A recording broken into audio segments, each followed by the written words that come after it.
Ini semua terjadi karena Presiden Jokowi tidak pernah belajar dengan baik demokrasi itu. Dia menghalangi oposisi. Dia tidak menginginkan ada pikiran alternatif. Itu dasarnya. Jadi kalau pantunnya apa tadi, pisang emas dibawa berlayar, istana cemas karena tak pernah belajar.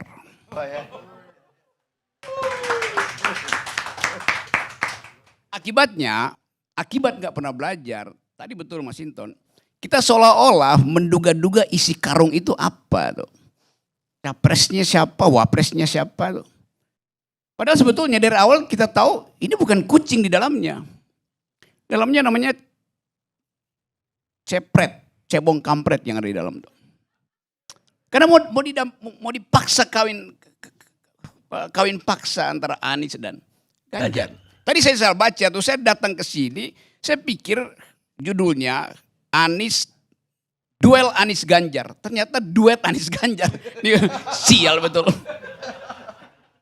Tapi oke lah, itu blessing in disguise juga, karena artinya kenapa saya tahu bahwa di dalamnya adalah bukan kucing yang kita beli, tapi cebong dan kampret.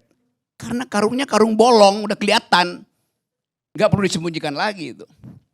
Jadi coba bayangkan misalnya capek-capek lembaga survei untuk memantau setiap hari detak jantung politik kita.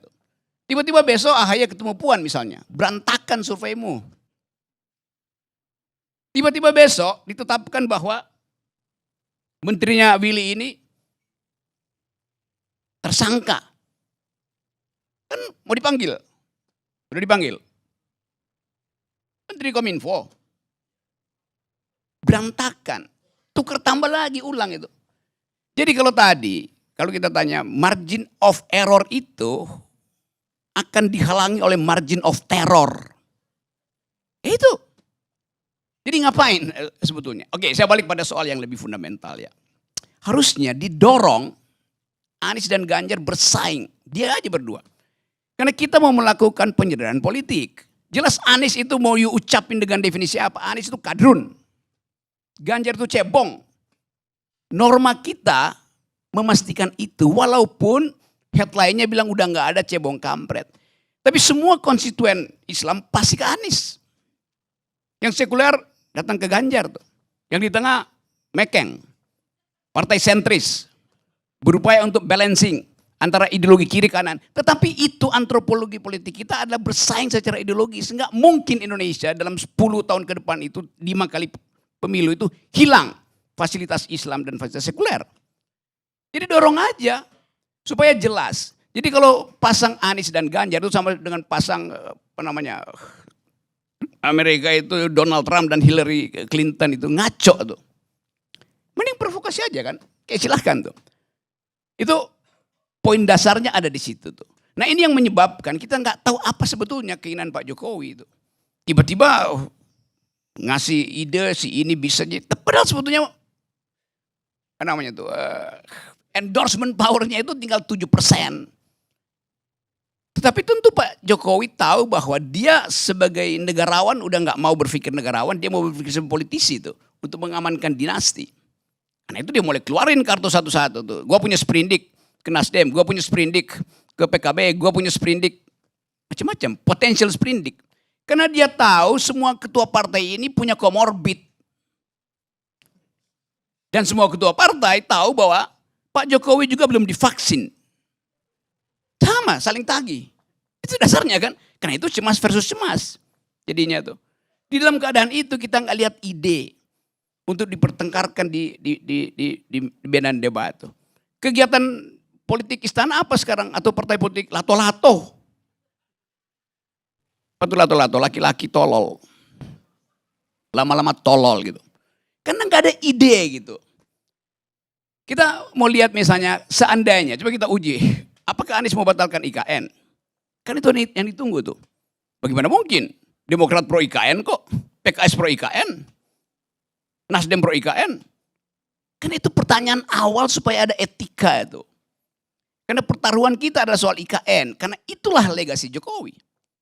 Jadi kalau Jokowi mau bilang siapapun presidennya asal dia pro IKN, gue kasih sponsor, gue kasih endorsement. Prabowo apalagi pro IKN pasti itu. Golkar pro IKN. Itu benchmarknya mau dihitung di situ. Pro apa enggak tuh? Anies bilang ya oke, ragu-ragu, jawab aja pro apa enggak. Kan ada presidennya tuh, Anies pro Pulau G. Yang lain boleh dihapus, tapi Pulau G udah dimulai pembangunannya. Atas dasar presiden itu juga bisa dipakai buat IKN. Pembangunan udah dimulai kok Pak Jokowi, kenapa mesti dilarang tuh? Tetapi ethical imperatif mau kita uji. Kalau mau bilang perubahan, lakukan sejak sekarang, ucapkan. Saya nggak akan IKN itu diteruskan. Supaya rakyat tahu bahwa yang dibeli dia itu adalah kucing, bukan kampret. Atau bukan cebong. Jadi ini yang saya maksud, kita berupaya untuk menghidupkan kembali nalar publik itu. The use of public reason atau public use of reason. Nggak ada public use of reason itu. Yang ada kesakusuk beginian tuh. Yang setiap hari berubah kan. Jadi saya tidak cemas, bahkan saya berbahagia kalau terjadi kekerasan politik, pertarungan politik, kejahatan politik, biarin aja. Supaya ini betul-betul hilang nih bagian-bagian dungu dari transaksi politik kita. Tetapi pada saat yang sama saya cemas, ini ada Noel, Willy, Hers, Masinton, semua adalah player ketika 98. Tetapi nggak bisa kasih batas. Bilang bahwa kami punya hak sejarah, kami mau susun ulang demokrasi Indonesia. Berdasarkan semangat di 98 tuh. Tapi kalian kan jadi antek doang dari senior-senior kalian kan. Ngapain coba? Ide apa yang ini kalian tunjukkan di situ tuh? Nah ini saya mau tegur sekeras-kerasnya teman-teman ini. Karena nanti kalau kita lupa apa yang disebut the very ideas of democracy, itu kita akan dipakai sebagai alat untuk tukar tambah tuh. Jadi sekali lagi, ujian terakhir. Kalau pemilu tidak mungkin dilangsungkan dengan segala macam alasan tuh. Ekonomi memburuk, potensial, bukan lagi potensial. Rusia udah bilang perang dunia ketiga aja tuh. Lalu diputuskan pemilu akan ditunda. Lalu terjadi kekacauan di daerah yang sekarang sudah mulai. Para bupati udah siap-siap untuk merdeka sendiri kan. Suasana itu, suasana bara sekam. Kita semuanya sekarang duduk di atas rumput kering. Yang setiap kali kita puntung rokoknya Effendi Ghazali itu langsung terbakar seluruh republik ini kan. Kalau itu terjadi dan kita proyeksikan itu potensial terjadi. Mampu nggak Ganjar memimpin perubahan, melanjutkan Jokowi di tengah-tengah kekecewaan itu? Atau pertanyaan yang lebih strategis, mampu nggak Anies Baswedan memimpin perubahan di luar sistem elektoral? Mampu nggak tuh? Nggak bisa. Karena kita tahu watak Anies. Lebih mungkin kita minta Pak Surya Paloh jadi presiden di dalam keadaan krisis. Karena dia lebih mampu memimpin rakyat, memimpin massa itu dengan pidato segala macam tuh. Itu yang mesti kita bayangkan tuh. Kalau yang sekarang standar-standar tuh tiap hari gue baca survei itu gak ada gunanya tuh. Jadi point of interest kita kembalikan bahwa kita bangsa ini mau mengembalikan etika politik. Itu dasarnya tuh.